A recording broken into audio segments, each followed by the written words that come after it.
제1야당 우리 당원들이시니까 꼭 아셔야 될 것만 핵심만 추려서 말씀을 드리도록 하겠습니다. 보시면 정치관계법이라고 하면 요거를 얘기합니다. 공직선거법, 정당법, 정치자금법을 얘기하고요. 저는 소개받은 공무원이니까 별로 경력은 많지는 않습니다. 여기 보시면 돼요. 그러면 그 설명을 드리기 전에 짧은 동영상 하나 보시겠습니다. 중랑구 모형을 봤더니 이렇게 생겼더라고요. 보시면 이제 가나다가 갑이고 그죠? 저 위쪽이 을이네요. 이렇게 선거가 구성이 되어 있습니다. 갑은 가나다 이렇게 있고 을은 라마가 이렇게 있고요. 시연 보시면 1, 2, 3, 4번까지 있네요. 그죠? 이렇게 자기 사시는 동네 볼 일이 별로 없는데 이렇게 생겼더라고요. 그죠? 지금 보니까 동수가 중랑이 16개고 그죠? 그 다음에 인구수가 한 40만 정도 되시고 여기에 선거인 수는 35만 정도 되네요. 그죠? 그래서 어떻게 되어 있나 보니까 이렇게 국회의원 2분 있고 구청장, 시의원 4분 있고 광진구의원 같은 경우에 저렇게 구성이 되어 있습니다. 보시면 더불어민주당 8분, 자유한국당 7분 되어 있네요. 오늘 다 오신 것 같은데 그렇죠? 이렇게 되어 있네요. 그렇죠? 이렇게 있습니다. 그리고 제 20대 요번에 국회의원 의석 현황을 보니까 자유한국당이 111석이네요. 그렇죠? 그래서 총 의석수 중에 37% 정도 차지하고 있고요. 이렇게 되어 있습니다. 그리고 관심 가죠? 내년 이제 2020년 4월 15일에 제21대 국회의원 선거가 있습니다. 선거일이 방금 말씀드린 것처럼 4월 15일이고 그 예비후보 등록은 2019년 연말에 있어요. 보시면 예비후보 등록을 하시게 되면 제한된 범위 내에서 선거운동을 할 수가 있으니까요. 그리고 본후보 등록은 2020년 3월 26일 하고 이틀간 진행이 되고 후보 등록을 하시고 난 다음에 선거운동 기간은 바로 그날이 아니고 4월 2일부터 선거일 전일인 4월 14일까지 선거운동을 하실 수가 있는 거죠.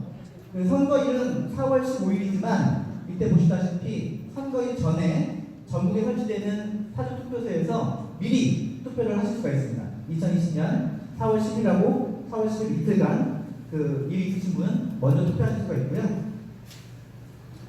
예, 넘어가겠습니다. 이런 순서로 빨리 말씀드리겠습니다.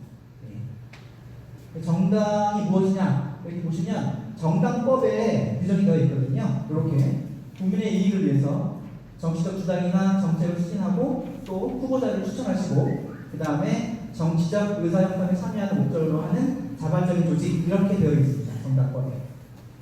그리고 헌법재판소는 이렇게 설명을 했죠. 그러니까 공적인 기능을 수행한다. 이렇게 되어 있습니다. 그래서 현대 대의민주주의에서는 꼭 필요한 그 조직인 거죠. 어떻게 구성되냐 보면 중앙당, 시도당, 당협 이렇게 구성이 되고요. 중앙당을 구성할 때에는 그 중앙당은 서울에 있어야 되고요. 그 다음에 5개 이상의 시도당이 있어야 됩니다. 그럼 당만 있으면 되냐? 그것은 아니고 시도당별로 1000명 이상씩 당원이 있어야 됩니다. 저 조건이 충족이 되지 않으면 정당 등록이 취소가 되는 거죠. 그리고 옛날에는 지구당이 있었는데 지금은 지구당이 없거든요. 그래서 당협이라는 것이 있고 당협은 사무소를 설치할 수가 없습니다. 이렇게 되어 있고요. 그러면 일을 어떻게 하냐 그러면 정당업무를 어떻게 보냐 이렇게 질문하셨어요. 당협위원장이 개인 사무소에서 정당업무를 할 수 있나요? 왜냐하면 사무실이 없으니까. 이렇습니다. 단순한 업무열 같은 경우에는 가능한 거죠. 사무소는 설치할 수가 없지만. 그리고 합당의 종류가 있습니다. 합당을 하게 되면 새롭게 당이 만들어지기도 하고요. 신사합당이라고 해서. 그리고 흡수합당이 있죠. 당은 유지가 되는데 다른 당이 흡수가 돼서 당면 그대로 가져가면서 당이 커지게 되겠죠. 그래서 신사합당과 흡수합당이 있고요. 합당하시게 되면 합당 전에 정당의 권리와 의무는 그대로 승계가 되고 합당 전 당원이었던 분은 다시 입당 원서를 내시지 않아도 합당된 정당의 당원을 되시는 거죠. 지금 제가 확인해 봤더니 우리나라에 총 33개의 정당이 있고요. 보시면 최근에 이제 그 대한애국당인가요? 우리 공화당으로 명칭을 바꿨고 그리고 자유한국당 전 명칭인 새누리당 그리고 한나라당 그것도 있죠. 예. 그러니까 혼동돼서 하시면 안 되겠죠. 여기 자유한국당이니까. 이렇게 새누리당도 있고 한나라당도 있습니다. 네. 그리고 당원 수를 비교해 보니까 2017년 통계인데요. 자유한국당 당원 수가 2017년에 322만 7천만 분 되시네요. 그죠? 여기 보시면. 그렇죠. 네. 더불어민주당이 좀 더 많고. 그러면 어떤 사람이 당원이 될 수가 있냐? 국회의원 선거권이 있어야 되거든요. 그럼 국회의원 선거권은 누가 가지고 있냐? 19세 이상의 대한민국 국민이어야 됩니다. 당연히 공무원하고 사립학교 교원은 당원이 될 수가 없고요. 그런데 이제 궁금하신 게 그 외국인 같은 경우에도 지방자치단체 상권이 있잖아요. 뭐 시도지사나 구청장 아니면 지방시의원, 뭐 구의원 이렇게 선거할 수가 있는데 이분들은 일정한 조건 하에서 이런 선거권이 부여가 되지만 대한민국 국민이 아니기 때문에 당원이 될 수 없는 겁니다. 지방 의원 선거권은 있지만 당원이 될 수가 없는 거죠. 이렇게 보시면 되고요. 그러면 뭐 구청장도 당원이 될 수가 있고 대학교 총장 이런 거 당원이 될 수가 있고 맨 밑에 보시면 통일반장도 당원이 될 수가 있는 거예요. 그런데 그럼 당원이면 선거운동을 할 수 있겠구나 생각할 수가 있지만 공직선거법에 통일반장은 선거운동을 할 수 없도록 규정되어 있습니다. 주민자치위원도 그렇고요. 다만 예외적으로 그 통일반장이 후보자의 배우자이시거나 뭐 아버지, 어머니, 자녀분이시면 가능하시지만 원칙은 할 수가 없습니다. 그러면 하시려고 하면 사직을 하셔야 됩니다. 그래야 선거운동을 하실 수가 있고요. 선거운동을 하는 것을 넘어서서 선거사무소에서 선거사무장이나 연락소장 이런 것들을 하고 싶으시다. 그러면 선거일정 90일까지 그 직을 그만두셔야 됩니다. 그렇지 않으면 선거사무장이나 선거연락소장이나 이런 직책을 가질 수가 없는 거죠. 그래서 내년에 21대 국회의원 선거의 선거일정 90일이 언제냐 보면 이때입니다. 2020년 1월 16일. 그러니까 통일반장께서 선거운동을 하시려고 하면 사직하시면 되고, 그리고 선거사무 관계자가 되시려고 하면 2020년 1월 16일까지 그 직을 그만두셔야 저 활동을 하실 수가 있는 거죠. 이렇게 보시면 되고요. 당원이 될 수 없는 분, 당연히 공무원은 안 되고요. 선거범으로 벌금 100만 원. 그러니까 뭐 절도, 폭행 이런 걸로 벌금 100만 원이 아니라 공직선거법에 규정되어 있는 죄를 범하셔가지고 벌금 100만 원 이상 선고 받으시면 당원이 될 수가 없는 겁니다. 그리고 미성년자 안 되고요. 그리고 아까 말씀드린 것처럼 외국인의 경우에는 안 되죠. 입당과 탈당. 입당하시려면 입당 원서를 제출을 하고 당원 명부에 기재가 돼야 그때부터 당원이신 거예요. 입당 원서를 냈다고 해서 당원이 되시는 거 아니고 명부에 기재가 돼야 당원이 되시는 거고요. 탈당하고 싶다. 이럴 때에는 탈당 신고서만 제출을 하면 탈당이 되는 겁니다. 근데 이 말씀을 왜 드리냐면 정당이 추천하는 그 공직선거 후보자 있잖아요. 이런 분들이 예를 들어 자유한국당 당적을 가지고 계신데 다른 당 당적도 가지고 계시다. 그러면 그 후보자 등록이 무효가 됩니다. 근데 보통 본인이 자신도 모르는 사이에 이중 당적을 가지고 계신 분이 있어요. 그렇게 되면 저렇게 후보 등록을 하시게 돼도 무효가 되는 거죠. 그래서 항상 조심하셔야 됩니다. 탈당을 해도 등록 무효. 당적을 여러 개 가지고 있어도 등록 무효입니다. 그래서 정당의 추천으로 후보자가 되시고자 하는 분은 항상 미리 이 부분을 확인하셔야 되겠죠. 입당원서를 제출하는 방법은 쭉 있는데 보시면 직접 제출하시면 당연히 되고요. 요것도 되는데 요건 안 됩니다. 그러니까 입당원서를 촬영해가지고 뭐 카톡으로 보낸다거나 뭐 전자면으로 보낸다거나 하면 그거는 정당한 입당원서 제출 방법이 아닌 거죠. 정치자금. 정치 활동을 하시려면 자금이 필요하시잖아요. 그게 정치 자금이고요. 당비, 후원금, 기타금, 보조금 이런 것들이 있습니다. 보시면 정치 활동을 위하여 정치 활동을 하는 사람들에게 제공되는 금전이나 거기에 소요되는 비용을 정치 자금이라고 하는 거죠. 그런데 이렇게 얘기했습니다. 뭐 당연한 얘기니까 넘어가고요. 다른 걸 안 보셔도 되고 맨 마지막에 보시면 타인의 당비를 부당하게 하거나 하면 1년간 당원 자격이 정지가 되고요. 자기 이름이 아닌 타인명이나 가명으로 당비를 납부하시면 국가가 가져갑니다. 그래서 한번 봤어요. 정당별로 당원들이 얼마나 당비를 내고 있나 했더니 보시면 2017년 통계인데 320만 정도의 당원을 가지고 계신데 당비를 납부하시는 분은 33만 5천인가요? 그럼 10% 정도 납부를 하고 계시네요. 그렇죠? 정의당이 당비 납부자 비율이 더 높대요. 그렇죠? 네, 이런 현황이고요. 길게 써있는데 무슨 얘기냐면 특정 후보자를 지지하기 위해서 정당원을 모집을 하면서 그 당비를 대신 내준 거예요. 89만 8천 원을. 이게 뭐냐? 어떻게 되냐? 당연히 유죄죠. 여기서 말하는 기부행위는 뭐냐 하면 좋은 뜻의 기부행위가 아니고 돈으로 매수했다는 거예요. 그래서 최대 50배까지 과태료를 물게 됩니다. 예를 들어서 후보자가 되고자 하는 분한테 설렁탕 만원짜리를 얻어주셨다 하면 최대 50만원까지 과태료를 내실 수가 있게 되는 거죠. 자세히 보면 최소 10배, 그 다음에 최대 50배까지 과태료가 부과가 됩니다. 그쵸? 두 개를 받아도 안 되고 200만원입니다. 최고 3천만원까지 네, 과태료를 내실 수가 있는 거죠. 근데 저거는 100만원 이하일 때만 그렇고 100만원이 넘는 뭐 물품이나 우측물을 받으시게 되면 속된 말로 이제 빨간 줄이 가는 거죠. 과태료는 빨간 줄이 안 가는데 지금 보시면 100만원이 넘으면 3년 이하의 징역 그리고 500만원 이하의 벌금이 부과될 수 있습니다. 저희가 뭐 지지하는 정치인이나 정당이 있어서 그 후원을 하고 싶을 때가 있잖아요. 그 후원회를 만들 수 있는 주체가 한정되어 있습니다. 보시면 국회의원, 뭐 대선 후보자, 지역구 국회의원 후보자, 뭐 지방자치단체장 후보자 이런 식으로 되어 있고요.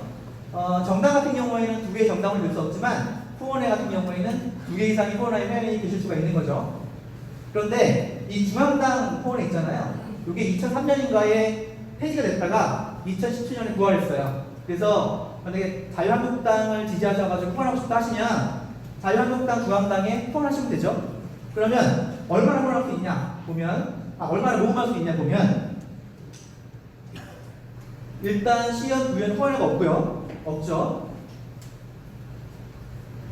중앙당 후원회는 최대 50억까지 그리고 국회의원 후원회는 1억 5천까지 모금할 수 있습니다. 다만 선거가 있을 때에는 더 모을 수 있고요. 그리고 그렇다면 내가 얼마나 후원할 수 있냐? 1년에 2천만 원까지 후원할 수가 있습니다.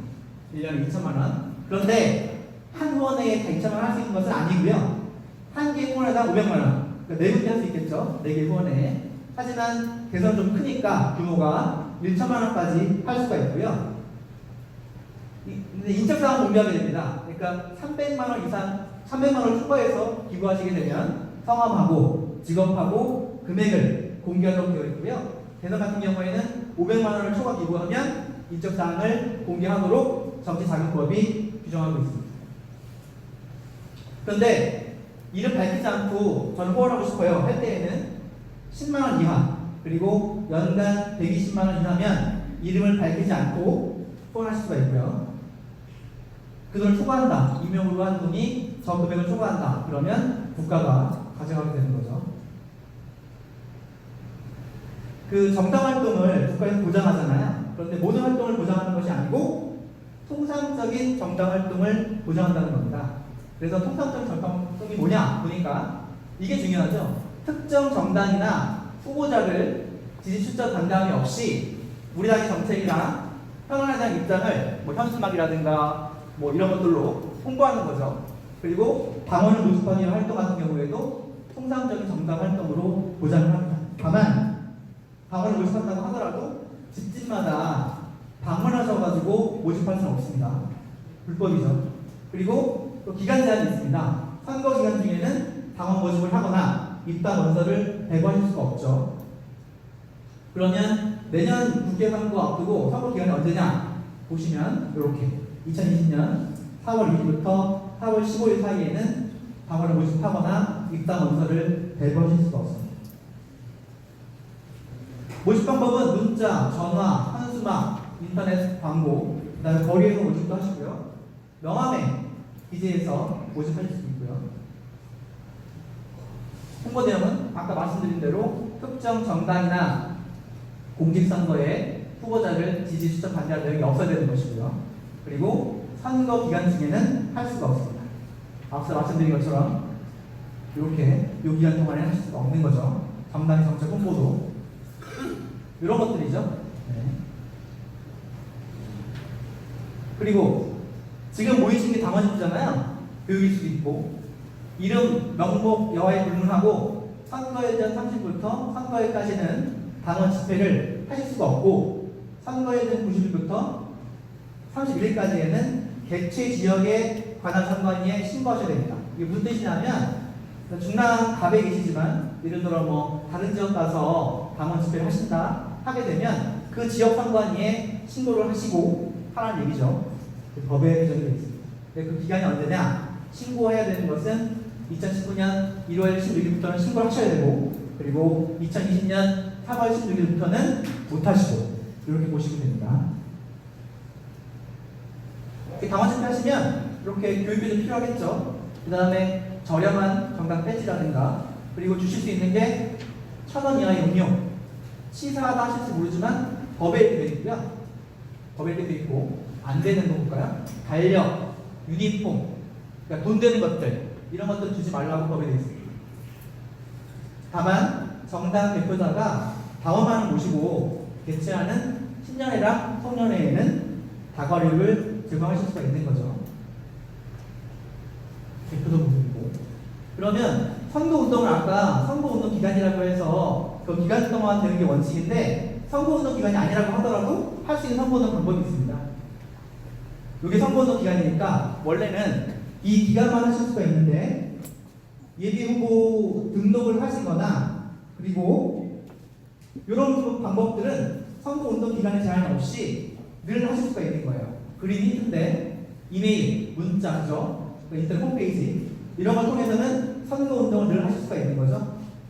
자세히 보겠습니다. 이렇게 인터넷 홈페이지에 글이나 동영상을 게시하고 이메일로 누굴 지지하시고 그 다음에 문자 메시지로 글자뿐만 아니라 음성이랑 화상이랑 동영상 포함해서 가능하신데 다만 문자 메시지의 경우에 보시면 자동동보 통신을 이용한 문자 메시지는 안 된다는 게 있어요. 이게 뭐냐면 이거예요.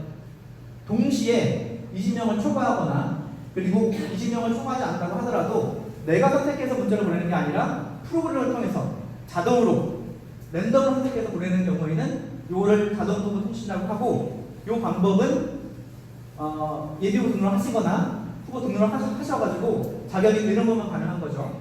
그러니까 합쳐가지고 8회밖에 못 하십니다. 이 방법. 그렇게 아시면 되고요. 그리고 문자 같은 경우에는 선거일도 가능합니다.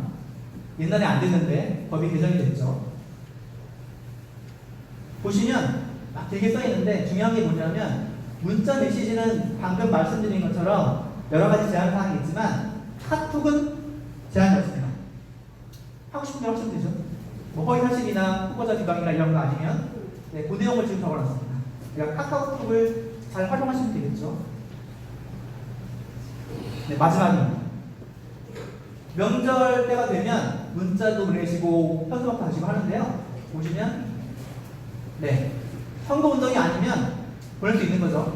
그런데 그 명절에 보면 속하는 게 설날, 추석, 뭐 부처님 오신 날, 뭐 크리스마스 이런 거는 명절에 보면 포함이 되는데 밑에 보시다시피 대내경사, 향후회, 종친회, 동창회 이런 사적 모임에는 문자를 보내시면 안 되는 거죠. 네, 이렇게 법이 규정하고 있습니다. 네, 이런 거고. 그러면 마지막입니다. 물어봤어요. 내년에 선거 있는데 출마하려고 하는데 뭐 설날에 현수막 갈 수 있나요? 이렇게 물어봤어요. 됩니다. 선거일 전 80일 전까지는 되고요. 선거일이 80일이 지나면 못 하시는 거고요. 그래서 그 날이 언제냐? 2019년 10월 18일까지는 방금 방법으로 현수막을 다실 수가 있는 거죠. 네, 달려왔는데 혹시 궁금한 점 있으신가요? 네, 아마 없으시겠죠? 너무 잘해서. 자, 궁금하신 게 있으시면 그냥 130 누르시면 전화 거시는 위치에 있는 그 상권 연락인데요. 전화가 가니까 궁금하신 점이 있으시면 1400번으로 전화하시면 되겠습니다. 네, 없으시다니까. 이런 말이 있더라고요. 네, 좋은 말이죠. 네. 요 말을 끝으로 제 이야기 마치겠습니다. 감사합니다.